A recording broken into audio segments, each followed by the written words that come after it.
And I do try to tell couples that when I'm on the phone with them, I'll say, you know, the reason we leave an hour after open dance floor is because I don't want your guests to remember me. I want them to remember your party. And that usually they're like, oh. It's good sales right there. Yeah. She's good at it. Need to use My sales. dad always said that I should be a saleswoman, and I always told him I would never be good at it. But here we are.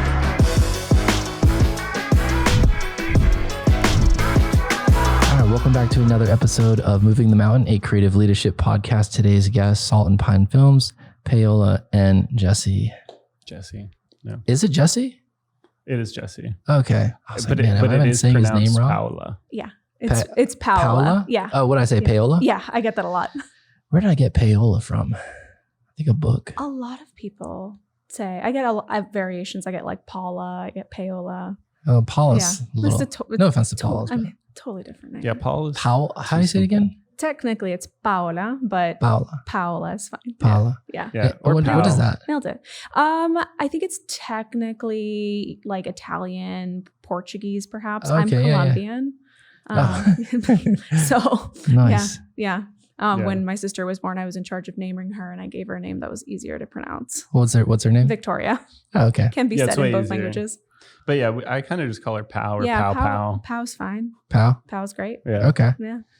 All right. Very cool. Well, thank you guys for being on. Yeah. We're very excited about having you guys. Thanks. I kind of have been following you probably for at least a couple of years, I want to say. Yeah. And then I feel like lately, like your films are just like Oh, thanks, man. taken off, like so good. So how long have you guys been doing this? We've been doing weddings for like 5 years Yeah, now, but we both sort of started in video.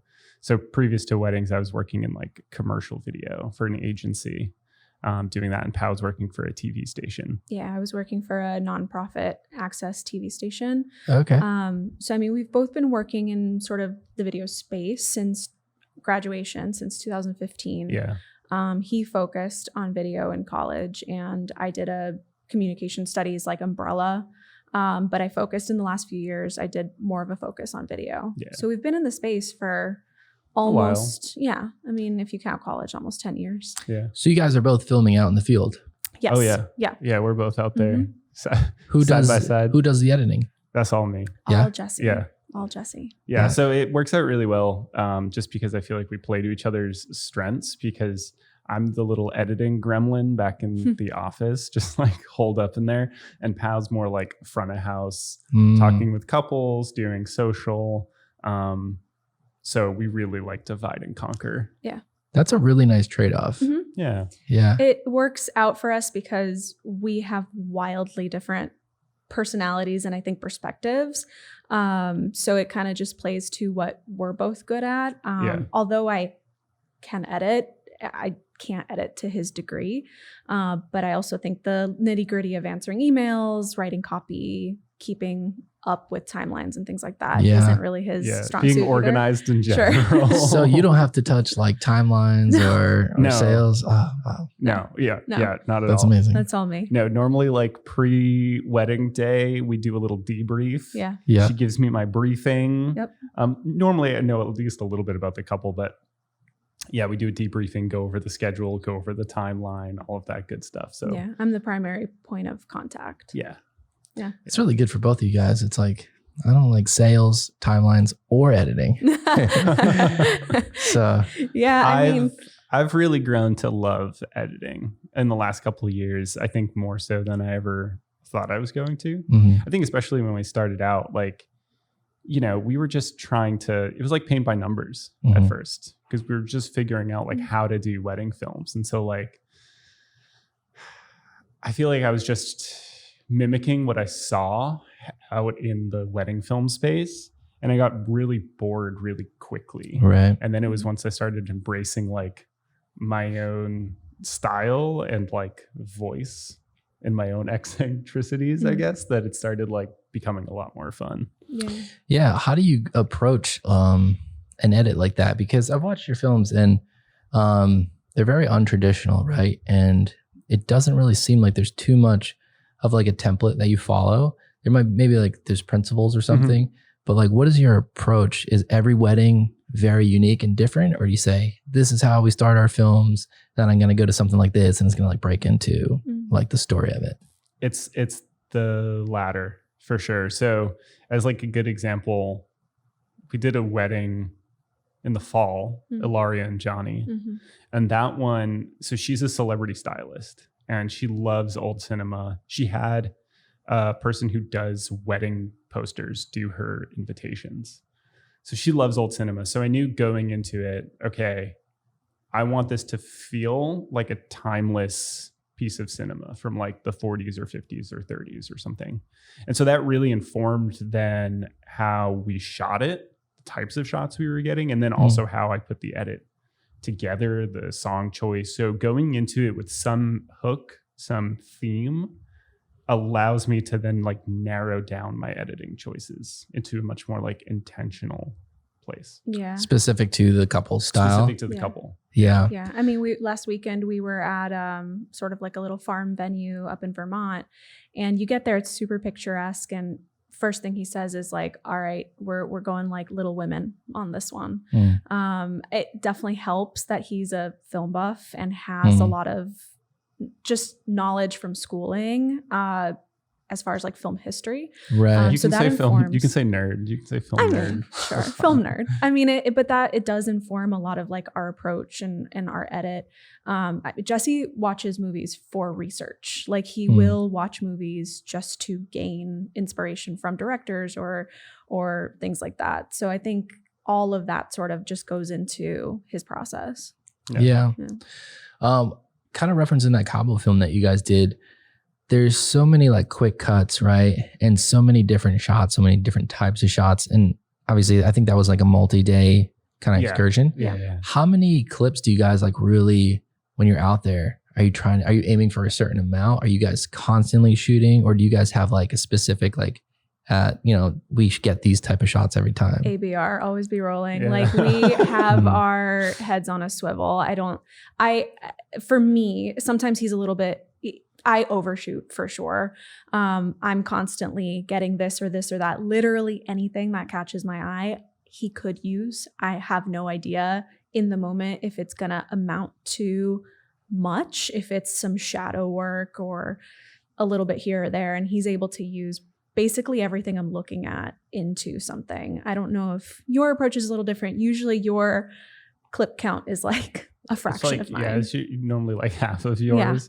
Although I take longer clips. True. Too, so there's that. But I think, I think when we show up, we definitely know like maybe a handful of shots we absolutely want to get, depending on the venue, depending on the couple, depending on their vibe. And then from there, really, it is just shoot everything. Yeah. And then I'll take it back into the editing room and sit with it. Do you guys have like your standard go-to shots? Like, okay, we're going to get the dress shot, bride going up to the dress, that kind of thing? Or is it like... We actually stray away from shots like that because they feel a little inorganic to us. Usually, the photographer might set up that hanging dress shot. I'm there to be like hands on deck. I normally don't shoot that. Personally, I don't think it translates well horizontally. You can have like a super pretty setup and it'll look gorgeous. But as far as the voice we're trying to have, an empty dress hung somewhere doesn't do much for us. So I kind of will be like, I'll get it because it's important to them. It's important to me. Will I use it? Probably not. I'd rather see it on you. I think to that point too, it also kind of depends on the couple. Like, so with Ilaria, for instance, she's super into fashion. She's a stylist, and like she had earrings that were gifted from David Yurman himself, like gifted her earrings, and she had like these really expensive shoes. And so like for her, okay, the details really matter because they're really important to her. She is a stylist, so like this type of stuff is really important to her. So like for that shoot, we focused more on getting those details, the little dress details, the earrings, the shoes. But if it's someone who like maybe those little details aren't as important and it's more about just the vibes of the day, then that's where we're gonna invest our time and energy. Yeah. So what do you guys like really, when you're going into the wedding, what do you guys really look? What's a key moment for you guys?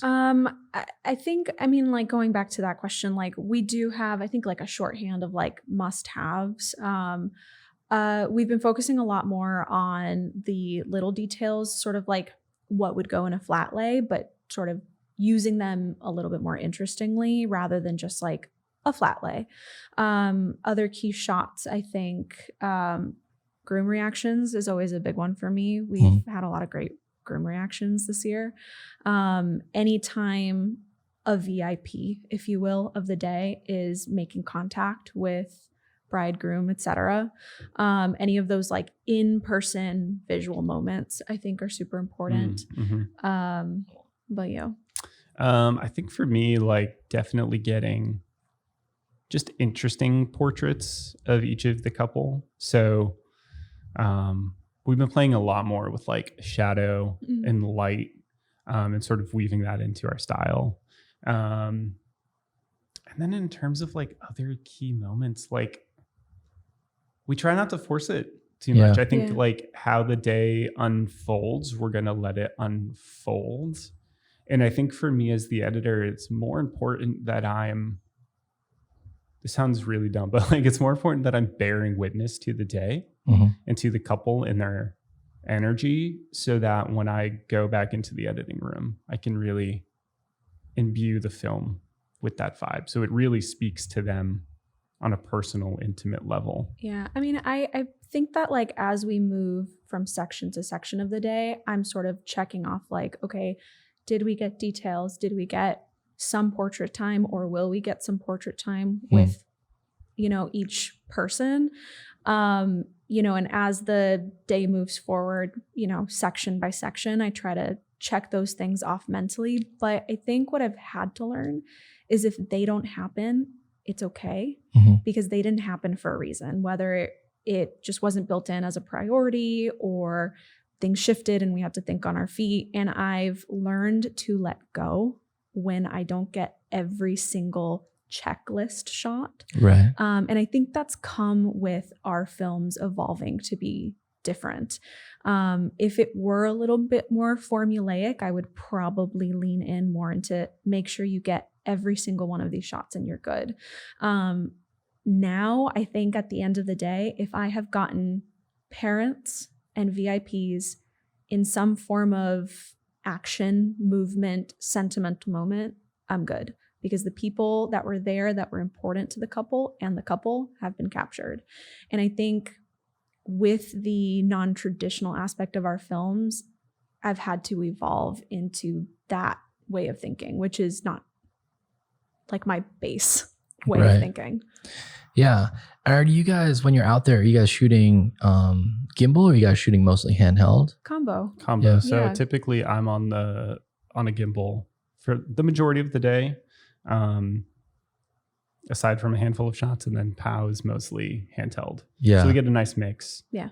Which is nice because it gives us two different energies to play with. Like I'm sure you can speak to that too. Like, because on the gimbal, we can make everything look really beautiful and dramatic and slow and cinematic. But then a handheld, it just adds a totally different dynamic to it, where it feels more visceral and energetic and a little more playful. Yeah. I used to rely heavily on a monopod, which I loved, but it was impeding me from getting artistic. Right. It was keeping me pretty one-dimensional. When I switched to just using, you know, the strap as like a stabilizer and going handheld, I think he started using way more of my shots. For sure. Your shots have also just gotten so much better too over time. A couple weddings ago, I had this idea for a shot. The party was really, really wild. There were a couple glasses left on a marquee of their name.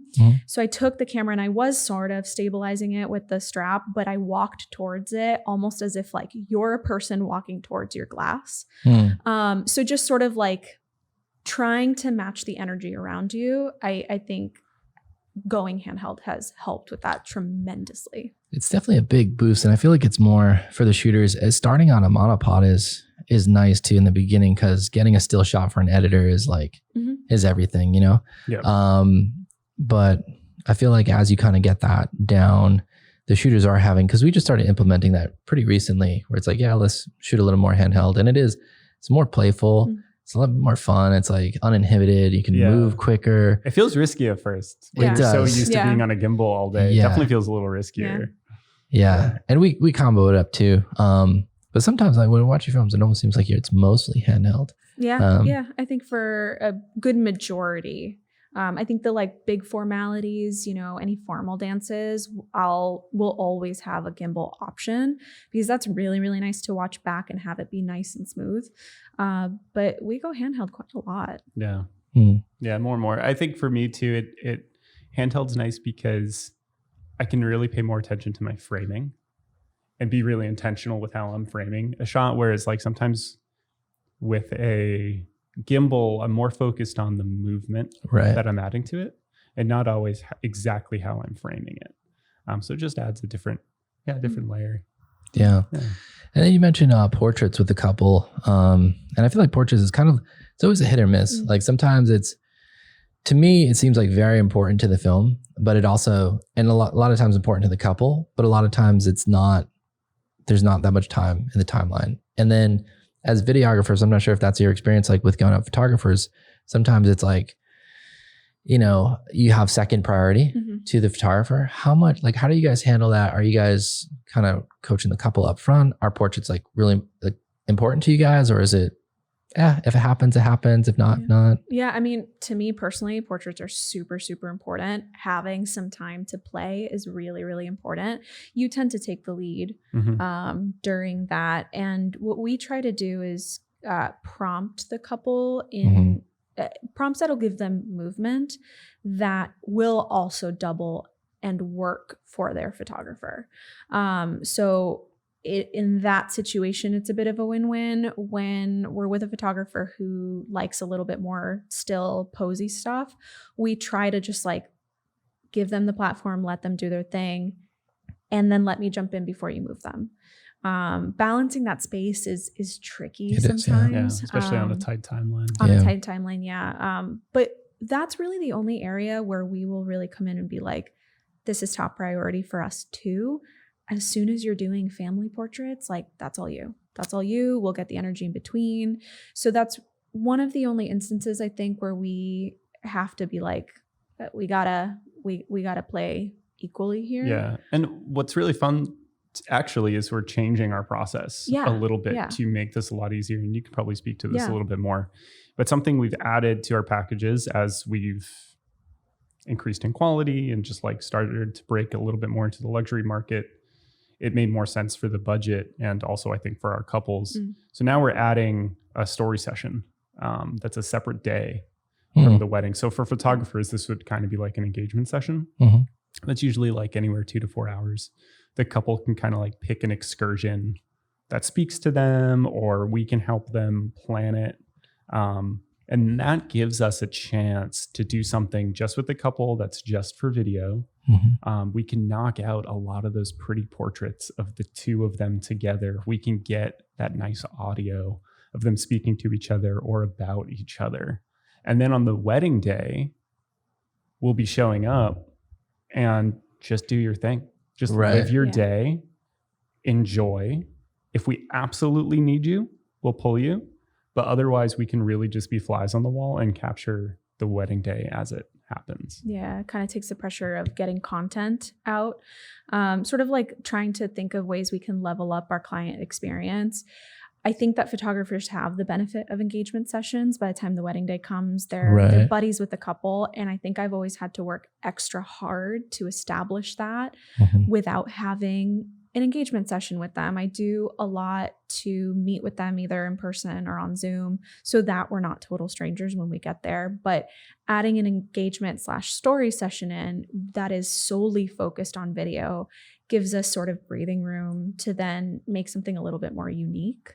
And we first started doing this with our destination couples because usually they have an excursion built in. So what we started asking is, can we meet an hour and a half prior to you going to your excursion? Your hair and makeup is going to be done. Let's just go out and do something together. It started working out super cool. Visually, it gives you more to look at, not just the excursion aspect of it, but just the freedom to play with them a little bit. Right. So we've started implementing that, and it has been a really cool experience. And it gives us an opportunity to have the couple see what our flow is like. But it takes a lot of pressure off of us for the wedding day.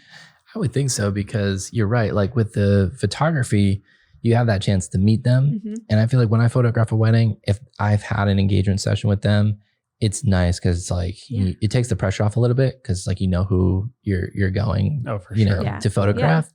And then it does feel like there's like it's like a friend. Yeah. But with video, you really don't get that at all. Yeah. But yeah, portraits I feel like are always kind of hit or miss at weddings. There's a lot of things that kind of dictate it, and the photographer is one of them. So it's like shooting with the team. But there are some photographers that do work like super still, and it's like, all right, you're working around that. And there are those days where it's just like, you know what, like you do like your thing, and then we'll get 5 minutes like after this. Yeah. I mean, there's always going to be that day, I think. And those are the days where you just got to lean into like, okay, what else happened? Right. We have been pretty lucky recently that, most of our couples, they want our input in their timeline. And I've been given the opportunity to be like, if this isn't enough time for both professionals to do their thing, let's add some time here or some time there. So we've been really lucky in that aspect. I don't think we've gotten a ton of situations where we've been like, oof, this is tough. This is all superposed. Yeah. Right. Well, I think aesthetically too, it can sometimes be tough depending on the photographer. Like a lot of photographers love a cloudy day, like rightfully so, because your lighting is like super even. But like we'll have a lot of photographers who like just put the couple in total shade because it looks cleaner. But for us, we like the movement and play with the sunlight, especially like if it's a little dappled or something. So like there can always be a little bit of push and pull there too. Yeah, I think our style, we're sort of embracing like harsh sunlight and the way you can get artsy with that and play with shadow and light work. So when you're doing that, we try to be respectful and keep in mind like that's not going to work for them. It's not going to work for everybody. Right. So we try to find some sort of balance to like let them do their thing. And if they're going to put them in shadow, then we can back off and not do much. They can have the floor and do their thing. And then hopefully we can just share that space. Yeah. Yeah. The harsh light I feel like reads a little bit better on video. Yeah. It definitely does not work for photos. No. Yeah. Cause it just looks blown out. If you're like moving around, you sort of see where the source of light is coming from. I don't know. Yeah, it definitely translates better. Video. Yeah. I think that's probably the hardest thing, like stylistic choices between the photographer and the videographer. Sometimes it lines up and you guys are both on the same page. And it's like, wow, we shoot the exact same way. But then there's other times where, and this happened this weekend, I was just like, I have no idea what this photographer is doing. I've never seen this before. And it's like, it happens. Okay. So we just had to, I tried shooting it and I was like, yeah, this isn't going to work. I'm not going to use it. And then it's just like, I'm just going to wait and, we'll wait till they're done and do something different. Yeah. That's, I think, a big reason why we're doing the story sessions. Yeah. Because it's also for us too, like then day of, if stuff like that happens, it doesn't really matter. That's the photographer's time. Yeah. We can sort of back off and just focus on other stuff. Yeah. I also think, your average person getting married for the first time doesn't really know how wedding time works. And so 30 minutes for photo video might sound plenty to them. Right. But if you have a photographer who just wants to pose them, those 30 minutes aren't really 30 minutes. Right. So yeah, the story sessions have helped a lot. And there's always things that too, like just, I feel like eat up the time where it's, if you're doing your portraits after the ceremony, it's like, all right, we're gonna do our portraits, and then they start feeding the couple. They got their drinks and they're just like hanging out. It's like 5-10 minutes. And it's like, yeah, that 30 minutes just became 15 minutes really quick. Yeah. Yep. So it's all those little things that, sometimes I feel like aren't accounted for. And those delays that can, add an extra element of stress to the day. You guys had mentioned like the luxury market.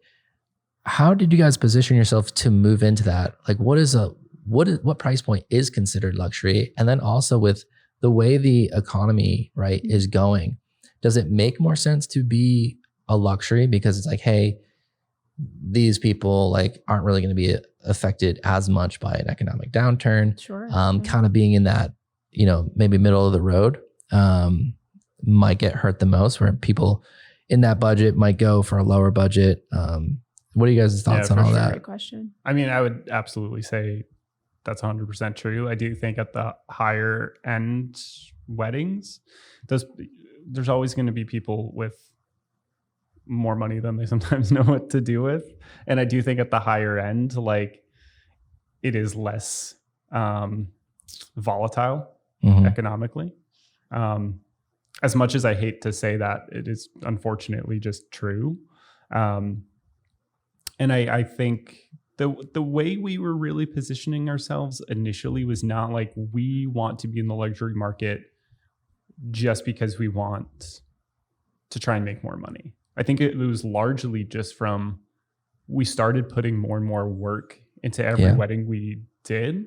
Yeah. And the quality was then just being reflected in what we were charging. Yeah. And it just sort of grew naturally. I think we've always been ones to put the work first. I think Pao and I are both very great creative people. We're not the best business people, just full transparency. Yeah. Like, I don't think we're great about like hyping ourselves up a ton, but we put all our eggs into just like the work and making the work and the client experience the best it can possibly be. Yeah. I think like we probably have a lot to learn when it comes to like business. Neither of us went to business school. We're learning this as we go along. But we really, really stand by the work and sort of seeing like what the average market price is for what kind of work. And I think that with the things that we are including, even just at our base, the kind of edit that you're getting, the knowledge that like there's a lot of intention behind each film, that yours is not going to look like the last one we posted. That kind of just positions itself into a price point that I think is probably a little bit above standard. I don't know if I would say like we are high luxury at this point, but probably above average, low lux. Low lux. Low lux. Low lux. Yeah. I mean, it's just as a for instance, I feel like when someone books us, what they're getting is that expertise. I think that eye for artiness or vision. I don't know what the best word for it is, but like, so we just did a wedding a couple weeks ago, and it was going to be this beautiful wedding. Where's that? Was that the Berkshires? Or was it Vermont? It was Vermont. Vermont. Really pretty wedding in Vermont, and it rained all day. All day. It's just one of these days. It was that day that like rained. Yeah, all just downpour. Just downpour. Now, fortunately, the couple was super chill about it, and like they were willing to like put on rain boots and like play in puddles, which was great. But so when I took that back to the editing room, we haven't even posted it yet, but like I was like, okay, how can I take the shots we did get and make it really pretty? And I started playing with this theme of reflections. I got a lot of different reflections, them in mirrors, them in glass, them in the rain, just seeing their reflection on the ground. And then I was able to, the groom was fiddling around on a piano, playing some notes, and he ended in the key of C. So right as he ends, I then put a song in that starts in the key of C. So it flows seamlessly and is also kind of a reflection of itself sonically. And so like that, I think, level of intentionality and artistry is what we're really trying to put into our films as we move up in that luxury space. Right. And that's the nice thing. When you do care about the films, there comes a point where it's like to put in that extra time, right? Instead of spending, okay, I can spend 2 days on this film. Right. This film I can spend 5 days on, and this one I can spend 10 days on. It's like you got to charge accordingly for that time. And especially too, as creatives, I feel like that's the balance in our industry. It's so seasonal, you know? So, and then there's, I think a cap too, especially, you know, like you guys are a husband and wife team. There's probably a cap of like how many weddings you guys can do. Yeah. I mean, that's kind of something we're like working on now. And I think that also builds the price, right? We can only take a certain amount and keep our standards to what we want them to be and continue to get better. So we have to cap it. Last year, we took on we took on 41 weddings last year, and it was too much. I still had a full-time job. So Are you still full-time? No, Okay. I went full-time with us as of January. So now we both only work for ourselves. But last year I was juggling working Monday through Friday and then going into weddings Saturday, Sunday, back in the office on Monday. Jeez. And there was one day where I was so tired. I came home and I just started crying like a child who hasn't had a nap. And he was like, all right, end of this year. Like, you're out. End of this year. You're gone. We're doing it. End of this year. So being able to scale back the amount of weddings is fantastic because it allows us to pour more of ourselves into our couples. It allows him to get way deeper into the intentionality of the films. But because we're taking less, we do have to charge more because that the films are leveling up. So the price point has to reflect that. Yeah. And so how do you guys like really position that to couples? Are those all kind of selling points on the phones? Like, hey, we only take X amount of weddings. Like we only have this much bandwidth. This is the intentionality. Yeah. You know, something that I tell them is like, the people you are talking to are the people that are going to show up. Like you're talking to me. I will be the one involved in your planning process. I will be the one that shows up to your hotel room. You are getting the two of us. I do think that a lot of couples, their feedback has been that they were drawn to us because we're a husband and wife team. Mm-hmm. We've been through the motions of this, but we can play off each other. So all of that ties into, selling points, telling them that like we are creating sort of a boutique experience, but like a high-end boutique experience. And because of that, we're capping it nowadays at 20. Wow. So we cut that in half. But the second that Jesse went full-time for us is when our films shifted. Yeah, because suddenly he had all of this mental bandwidth to pour into it. What my life would be like doing 20 weddings. I can work for you guys. It's not too shabby. I'm moving in. It's still a lot of travel because we're going all over the place. Yeah, that's true. But we're starting to do more commercial stuff too. Yeah, on top of that, we're because the industry is seasonal. Right. We're filling in with commercial, and I don't sit here being like 20 weddings, and I don't have to worry about a single bill. Paid. I don't have to. We just made the very silly decision of getting an Aussie puppy, a very expensive decision. So we're filling in where we can. Very hyper decision. Yeah, we fill in where we can. I'm not going to sit here and be like 20 weddings and we're golden. It's still a constant struggle with inflation. And, when you run your own business, figuring out those prices is really scary because you are taking a chance on your income. That's the other thing. I think like shifting to like a new price point. Was that really scary for you guys? Like going from, all right, we're at 45, we're going to go to X and make this huge jump. I feel like sometimes we've always gone up like incrementally, like over the years. Mm-hmm. And it's probably, for me, it's always just kind of been off like a gut, or like, I feel like we're worth this much, we're paying this much and we've got to make this.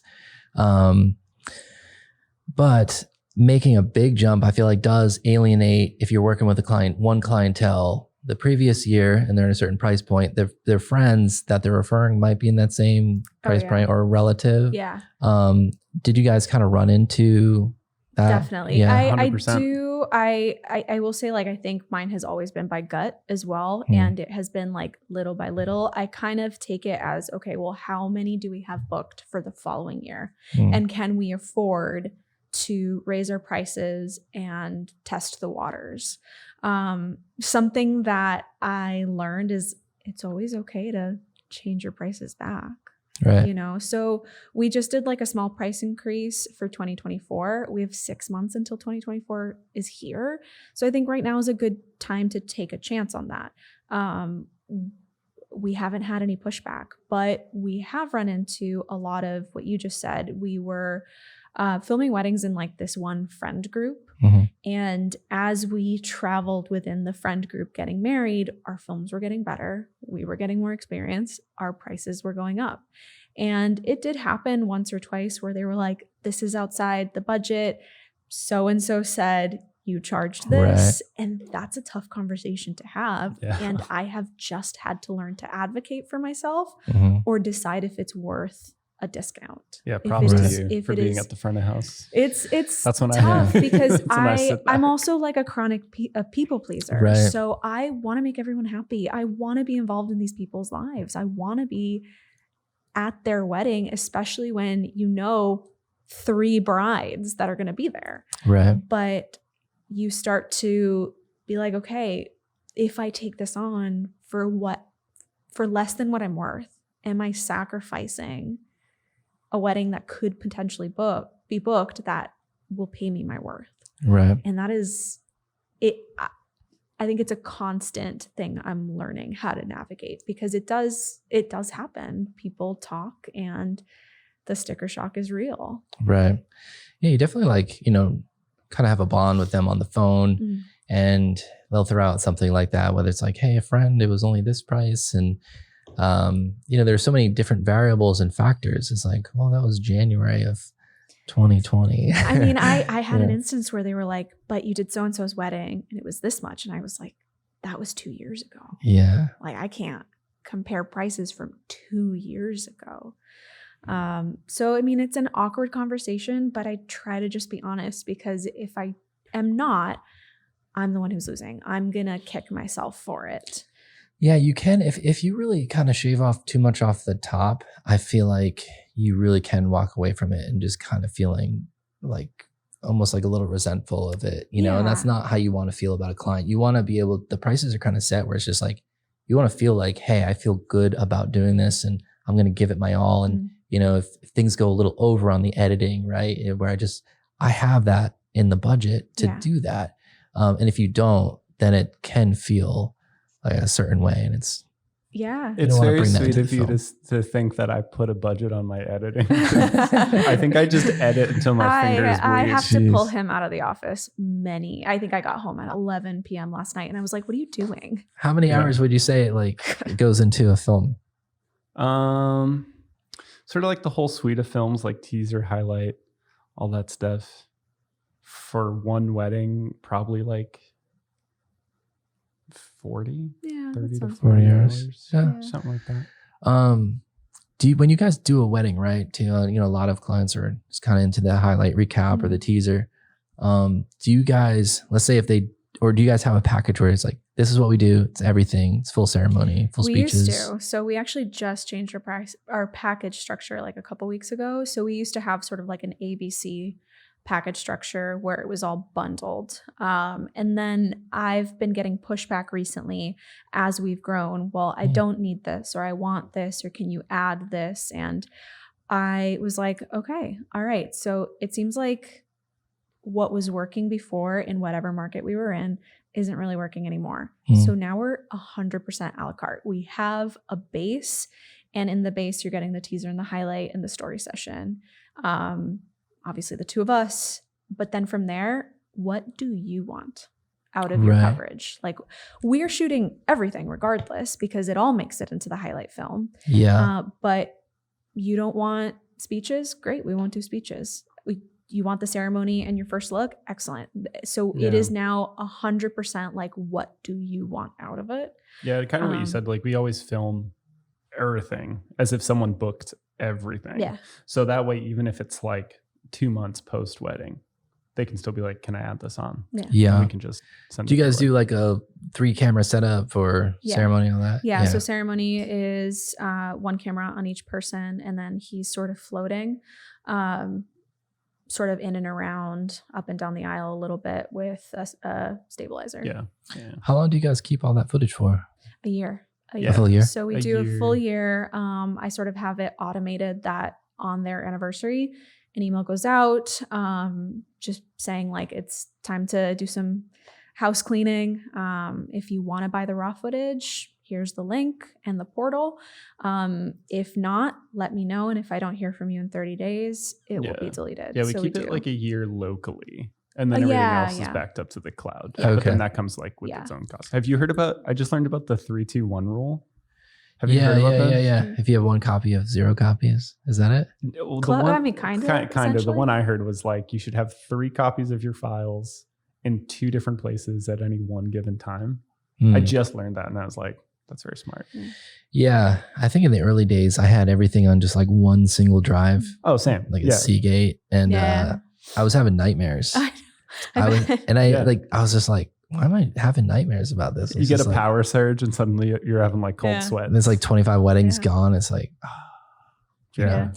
But yeah, there's some great services like Backblaze. Backblaze is a good one. That's been really good. And then we tried going over to a network attached storage. So we were like using that a little bit, the RAID 5. But yeah, we try to keep everything in like the cloud and then locally. Yeah. Because you never know. And then we keep the cards too. You guys probably keep the cards. Yeah. So we actually just bought our first network attached storage. So that'll be really nice, especially now that Pav's full time. Yeah. It'll be nice for us to just be able to have access to those files simultaneously. She can like just jump off of like stuff that I'm editing, especially to like make reels and stuff for Insta. I'm trying to focus more on like, what can I make that isn't just a teaser and the highlight? The algorithm stuff. Yeah, which is, I'll scroll and get ideas. But as far as the keeping the files, and then that's sort of an opportunity to just make a little extra income you weren't expecting. I'm surprised with how many couples want to buy it as like an anniversary gift. And then they just watch through everything. Yeah. And when you said you guys went like fully a la carte, but you still include like that excursion session, the teaser, do people still come back and say like, well, I really don't need that, or I don't need the teaser, I just want the highlight? I haven't yet. Previously, when we were sort of a more predetermined package structure, sometimes people would be like, well, I don't need this or that. And I mean, my response is something to the effect of like, this is our process. This is like what our thing is. And like, I think my philosophy is like, you're not just booking a few hands that have a camera. You're booking the artistry of it. You are booking somebody that aligns with your vision. And part of that is part of booking the process. So when people try to, for lack of a better word, nickel and dime and be like, well, can you take this off and make it cheaper by taking this out? If it's reasonable enough and I really want to work with them, I will 100% accommodate it. But for the most part, I'm just like, this is our process and this is what we do. I feel like that's when you usually go like, maybe we're not like the best fit. Yeah. Here's some other recommendations. Yeah. And like, I've also had to learn to be like, we might not be the best fit, which is a hard thing to say. Yeah. But ultimately you don't want to, I mean, I don't want to book something just to book it when someone might just mesh better with them. And every now and then we'll get somebody who'll be like, well, I don't need the teaser. Well, you're not, I mean, the teaser is part of it because it's part of what we're working on. I'm showing you like the first minute of what's shaping up to be your film. So it's, how can I take that off and like discount something that we're already doing? You know? Yeah. It's kind of already baked into the workflow. Yeah. And then with like hours, do you have hours baked into that? Do you guys have a standard set of hours? And like, what is your like bare minimum? 8 is our bare minimum. Yeah. I don't think any less we would be able to do what we're doing. For a long time, we were doing all day coverage, which was... We were like, it's a selling feature. It's a selling feature. We do all day coverage. We will get there in the morning. And at the very beginning, in like our first year of filming, we would get there when hair and makeup arrived. Yeah. And we would film so much that would hair never make it. It would never make it. Who wants to, speaking as a woman, who wants to see their face before it's done up, before their hair is done? And what was funny is that when we were doing it, people would be like, yeah, absolutely, get everything. But no one wants to see that. So we've learned as the years have gone on that, you know, if you get there an hour before the dress goes on, that's enough. You get those last touch-ups and you're good. But no less than 8 hours. I think less than that doesn't really let us do our thing. And that's where sometimes people will be like, well, can I have you for 6 instead? And I have to tell them, like, if you want what you're seeing on our website, we have to be there for a minimum of 8 hours. We have to. Yeah, for sure. Yeah, I'll say that too. You know, it's like, if they want less hours, it's like, oh, we've done it. And, you know, the editor's like, what are you doing? What's your minimum, Sean? We do 8. Mhm. Yeah. So it's usually like 8, 10. Sometimes people go like higher than that. Yeah. But I always say it's like hour and a half before the dress goes on. We like to shoot a lot of details in the morning, and then we'll stay an hour into dancing. Yeah. And then, we're good. Like some couples too think like, oh, you're going to be there till like very end of the night. And it's like, it's all the same stuff that we're It's getting, all the unless you're same doing stuff. like some kind of send off. Like, Yeah. For us, like if Okay. there's a special send off, like Yeah. a sparkler exit, or there's something really cool, Yeah. we'll stay for that. Otherwise, if it's just more dancing, like kind of just feel it out. Because also too, like for us, we don't want to crowd the dance floor. Yeah. Right. too long, Yeah. There gets you to know? be a certain point that I think guests start to feel you sort of circling the dance floor. And we try to like get in the dance floor with him. Like Jesse is notorious for dancing with people, Yeah. camera in I like to hand. And he party. gets a lot of like fun reactions like that. right. But when you're there all night, they want to have a good time. They don't want to be filmed by you all night. Right. And I do try to tell couples that when I'm on the phone with them, I'll say, the reason we leave an hour after open dance floor is because I don't want your guests to remember me. I want them to remember your party. Mm. And that usually they're like, It's good sales right there. Yeah. Hey, she's good at it. I need to use My That's what dad she's always doing. said that I should be a saleswoman. And I always told him I would never be good at it. But here we are. Fantastic. Yeah, sales is tricky. I mean, sometimes you just like vibing with couples, but other times, it can be. Sometimes you get on the phone, it's just like, Yeah. what's it, like? We stop sending out prices. Do you guys send out pricing? After initial inquiry, so I'll respond and send prices out and then give them a chance to book from there. Yeah, the only thing So- we advertise is like our minimum. Yeah, our starting price on Yeah. our website, just Yeah. to like sort of, so I'm not getting A ton. a ton of inquiries that don't align with our price point.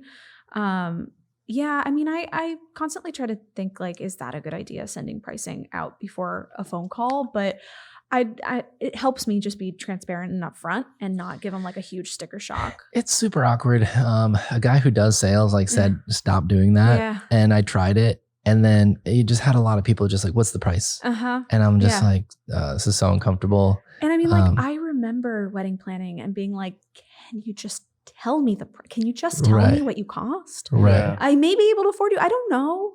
So I know that saying, and every sales book, every sales podcast will tell you that, but it's so hard. I think it's like the idea is like they fall in love with you before they know. And then like they have to go with you. Yeah, Right? sure. I just Yeah. love this person Yeah. so much. Sense. Yeah. But I'm just, I didn't love it. Yeah. I think for us, like if we send people that pricing sheet and then they still schedule like a 30-minute chat, then we're like, oh shit. They're like Yeah. serious. Like they Yeah. might actually want to book us. And then it allows us, I think, to frame our conversations a little bit more differently, where we can really just focus on like, what is it we're bringing to the table that's Yeah. different from another team. yeah. Yeah. Yeah. What are, you're like the business admin side of things. Like what are some things that you guys have implemented like systematically that have like really helped? Like on the admin portion or like speaking to Maybe like couples? admin and then like planning kind of side of things. The CRM was life-changing. I used to do everything just like in the middle of the night, working another job and then coming home. I used to work like 1 to 9. So I would like work in the morning and then work when I got home. And I was sending emails, like update emails, and then like timing them to go out. Like, how in Gmail you can send it next morning. Yeah. So when we don't use Honeybook, we use Dubsado. I know. That's what we use. Yeah. Oh yeah, great. We got a lifetime That's funny because I was like, subscription. she's a Honeybook. Really? Yeah, I yeah, didn't yeah. know. So No, Dubsado all the way. we got a lifetime subscription with Dubsado. okay, yeah, I Shout remember out that. to Dubsado. But yeah, so now Kinda roll on the screen there. so we use them because now we don't have to pay month to month. But he was the first one to learn it, and now we just have everything in like a workflow, and that's so helpful. It's like automated. Yeah. What we really need to do is get on like a QuickBooks situation because I'm still doing everything on Excel sheet. Oh, wow. I am very like, I have to have things in front of me and like check things off. I'm very list oriented. Mhm. So being able to like track everything and keep notes on Excel and Google Docs has been my mode of thinking forever. So it's something I definitely have to change. Yeah. But just automating as much as humanly possible. But making sure to have like safety with the automation. So in Dubsado, you can have them like if something is in a workflow, you can approve it to send it out. Oh, So right. because I try to be super careful and not like do things too far in advance, I have everything set to approval. So it's more like reminding me I need to do things. Okay. But I think my biggest hurdle is like writing emails. So having templates for that has really helped me too. Yeah. Have you guys used ChatGPT for anything? We haven't. I keep saying that Occasionally, around. actually. No, we have with like hashtags. Oh yeah. Occasionally. Yeah. I told it to like give me the top trending hashtags. But the problem with that is that its knowledge only reaches like November of 2022 or something like that. So it's not like current hashtags or anything, but I've heard about people writing emails with ChatGPT. I just haven't done it. Yeah. I mean, it's really amazing for emails. There are some of those emails too, where it's just like, they require a bit more thought, and so it's like kind of just coming up with a prompt and having it write the email, or just pasting what, or copy and pasting, be like, hey, respond to this, and then tweaking it. It's been really helpful. I'm going to try. But making template emails from it has been really helpful too. That makes sense. Yeah. Yeah. I mean, my only fear with ChatGPT is that I think my voice via email is really recognizable. So I feel like I would still have to then go in and tweak it to my voice anyway.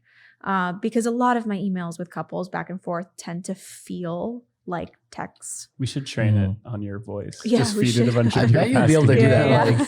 Like read through my inbox and learn my voice. Yeah, learn my voice. Yeah, I think people warmly, pal. Yeah, warmly. No, I think we get a lot of texts or a lot of emails from couples that are just like, "Hey!" exclamation mark, blah blah blah blah blah blah. Like they start to feel more texty than email-y, and that's probably just because of all the conversations I'm having with them. So I'd have to tweak the ChatGPT anyway. Yeah. Have you guys explored any AI, and do you think AI will eventually take over for video editing? Yeah, I've thought about that. I've definitely thought about that. I could definitely see it taking over for the doc stuff. Yeah. So like just putting together like the ceremony edit or like the toasts, because that is so straightforward. Right. I think for the type of editing I do, there's still so much thought there. I don't think it could take over. I think there's a lot of nuance when you get into sort of non-traditional editing. I think you can definitely, I do foresee a day where AI can be like a very formulaic, chronological video of the day.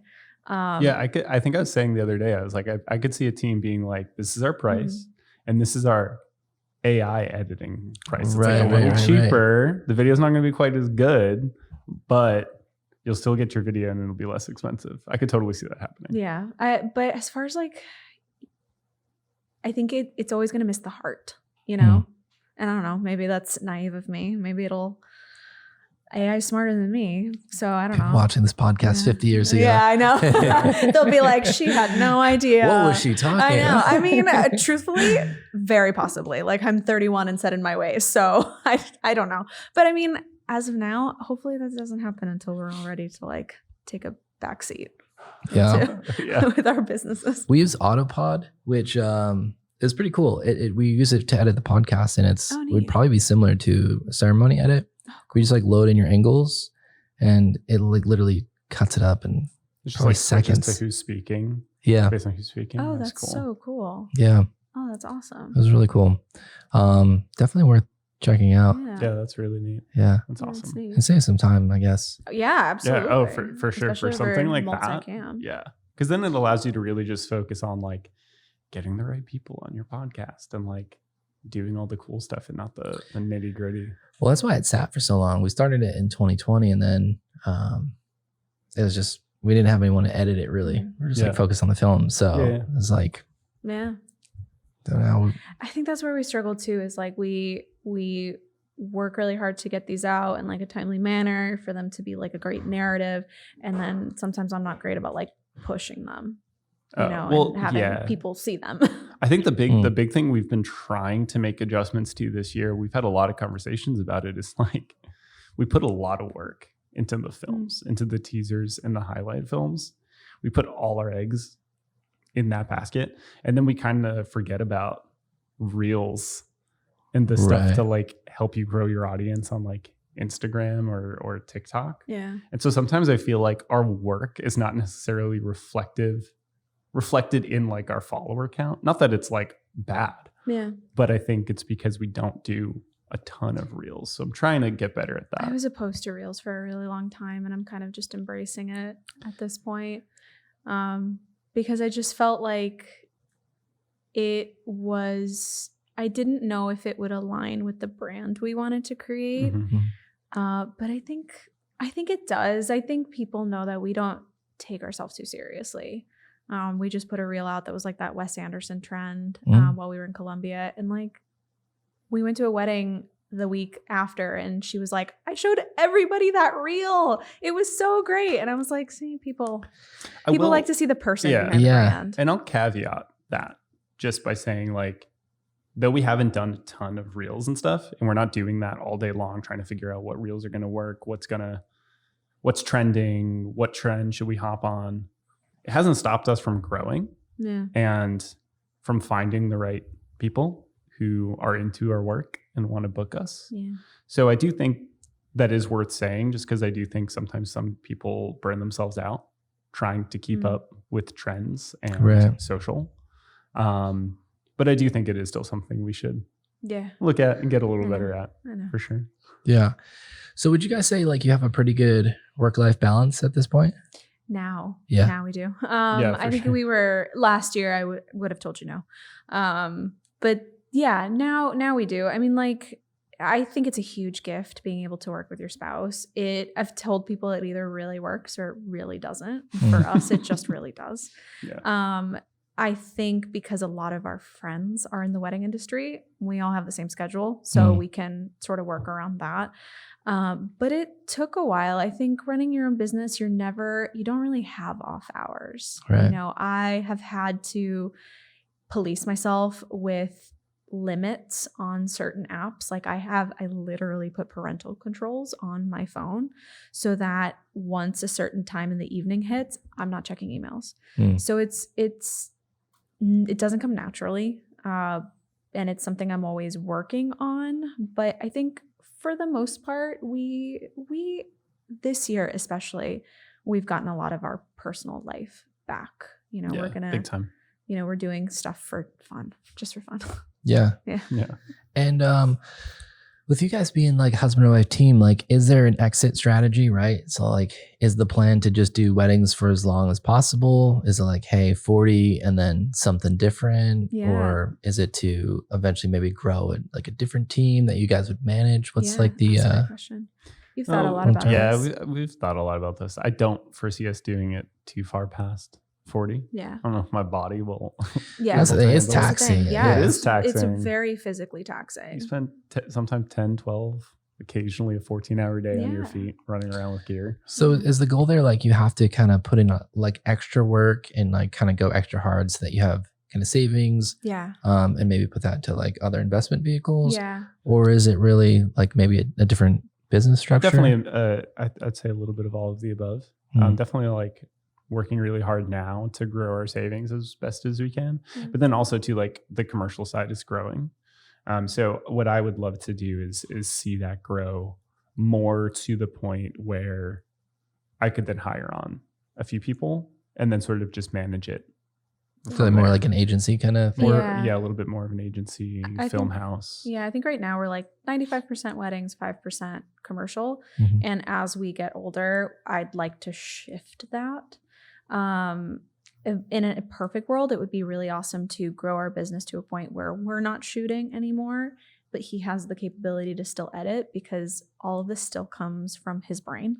Right. One day he may very well be aged out of like creating something that is like current. Yeah. But in a perfect world, we would love the two of us to transition to commercial. And then continue to have Salt and Pine doing weddings, but just not us physically there. I laughed because for some reason what you said, it made me feel like Matthew McConaughey. Like we keep getting older, but the couple stay the same age. Because that's definitely true. It's true. Because I would always make like, okay, like I'd tell the grooms, let's get into like a flying V formation, like Mighty Ducks. And like more and more recently, You're like, some groomsmen are like, "What's Mighty Ducks?" Yeah. And I'm like, Oh, "Oh wow. no!" There's gonna come a day where It's people do not know happening. that reference. Yeah. Yeah. Wow. Yeah. So yeah, in perfect world, we will eventually. I'm 31 and I've got back issues. I can't hang on forever. So ideally, yeah, we would love to do more in the commercial space. And I don't want the wedding coverage to stop, but it will eventually have to be associates or people under us that we've hired. Yeah. And it's smart you guys kind of branded it with the company name because that it's a little easier to make that transition, you know? Yeah. Yeah, when it's a time. we were Paola and Jesse Films. Yeah, when we first started, we Oh, were no Paola and way. Jesse Films, but the problem was nobody could spell my name, and so They're emails weren't. mispronouncing it. What I mean, yeah, but like the issue is I was getting a lot of like Paolo for Oh, whatever reason. yeah. So emails weren't getting to us, and the SEO was terrible. So I was like, we gotta change this. My name's too hard for this. This is not fitting for New England. We gotta change. SEO is a strange thing. It's like one small thing could have been like maybe totally changed your life. Yep. You know? Yep. Oh, I for feel sure. that way about like even our email address. They didn't have movemountains.com. So it's like movemountains.co. Yeah. Yeah. And it's like the amount of emails we probably lost Sure. because people are putting in like .com. right. Oh, sure. I don't know. Yeah. Yeah. Totally SEO's different life. SEO's hard. It's hard. Yeah. Well, very cool. Thank you guys for coming on. Yeah, Thank for you. having This us. has This been is awesome. lovely. Yeah, this was I really love great. hanging out. I feel like this is kind of like between two ferns. Yeah. Yeah. With the two If it just plants. Yeah, wasn't so for sure. hot in here. No, it's nice. I'm from Miami. That's can why take that it. cactus Oh, is no way. I thriving. can take it. How'd you guys meet? School. School, So I came up to Boston. We both went to Emerson, and very we met cool. on the very first day. Yeah. Wow. And been Did you know that you separate. guys were going to be wedding filmmakers? No, absolutely. no. You guys didn't know? No, a lot of my family was pushing Did me you? to do. Yeah, did Always. you? Yeah.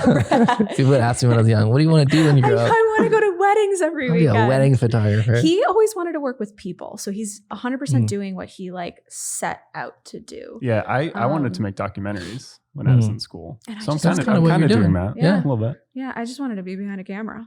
I've had a camera in my hand since like middle school. I just wanted to be behind a camera. Yeah, Pat used to photograph like bands. I used to do a lot of like band videos. I can see that, yeah. Yeah. Yeah, going to a lot of like pits. Like the best day was like getting passes to Warped Tour and being able to take photos there. That's sick. Yeah. Yeah. And do you guys do Super 8? No, We don't. No, we don't. No. We've been going back and forth on whether we should or not. Yeah. So I purchased a Super 8 camera and it didn't work. I purchased another one and that one didn't work. And I purchased another one and that one doesn't work. That's my biggest fear. So yeah, we're like, I don't know, maybe $2,500 into Super 8 cameras that don't work. I think it's rad for the people who do it and are like super into it. For us, we've talked about it. It's like it's Yeah. definitely trendy right now. My question is like, when will that trend end? Right. We kind of already missed the boat on it. Should we be trying to think to like, what's the next thing? Yeah. And That's also with like coming. our run and gun approach, like I was saying, like I film everything. I wonder how it would impact. Would it impede? Okay, well now let's do the same thing so I can get it on Super 8. I don't know. Right. I'm not sure. And then my fear is Yeah. constantly running into cameras. that We don't just work. picked up 2 more. So we're going to try these. Nice. Best Okay. of luck. Yeah, best of luck. Yeah, thank you. I appreciate that.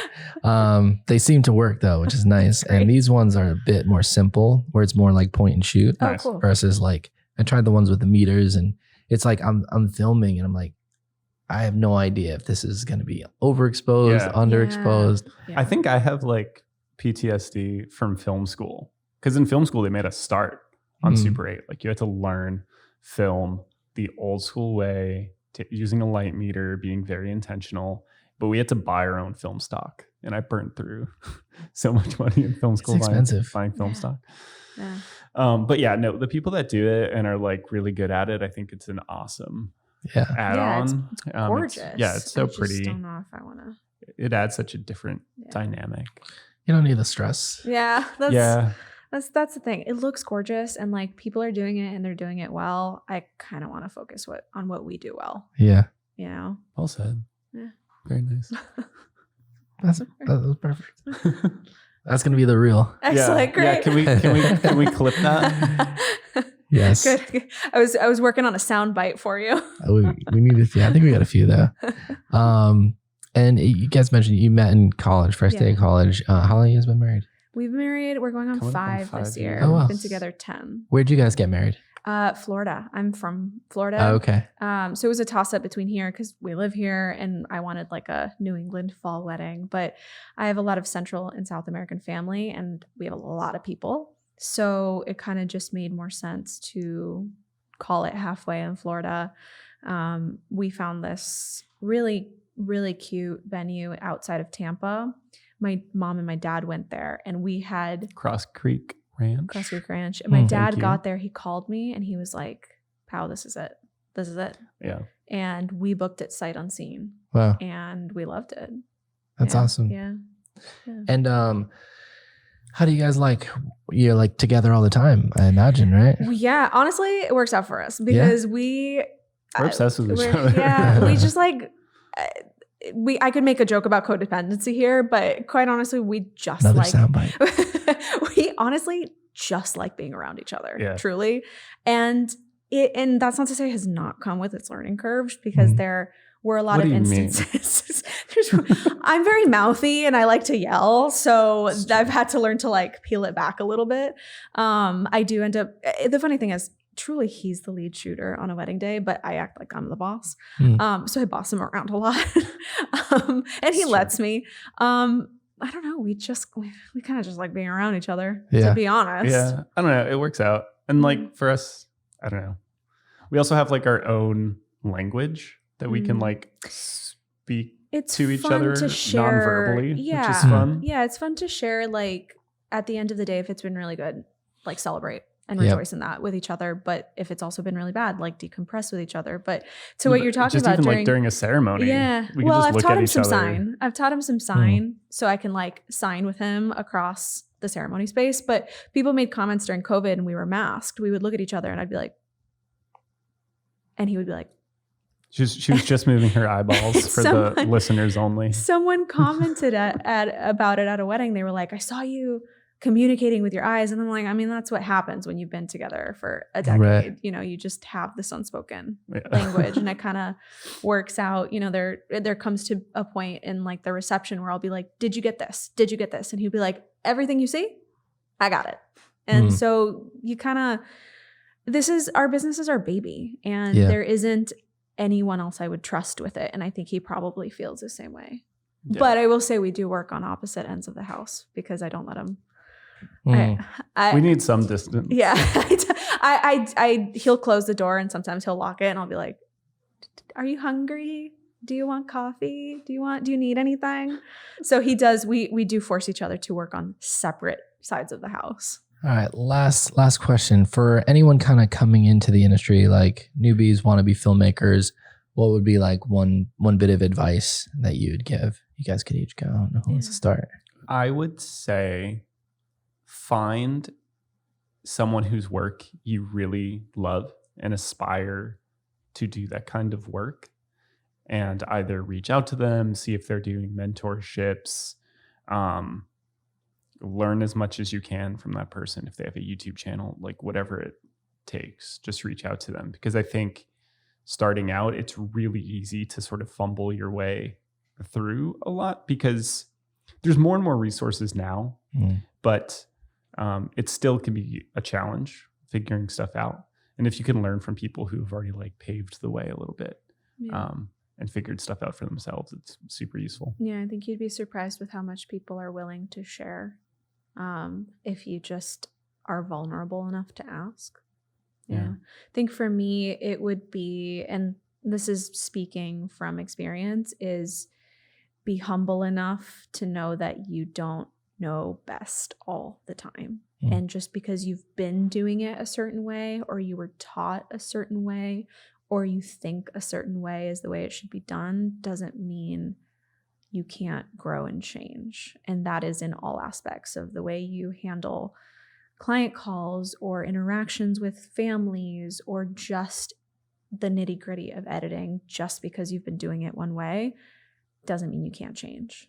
And that's been a hard thing for me to learn because I'm not someone who loves change. But when you get stuck, you don't grow. Awesome.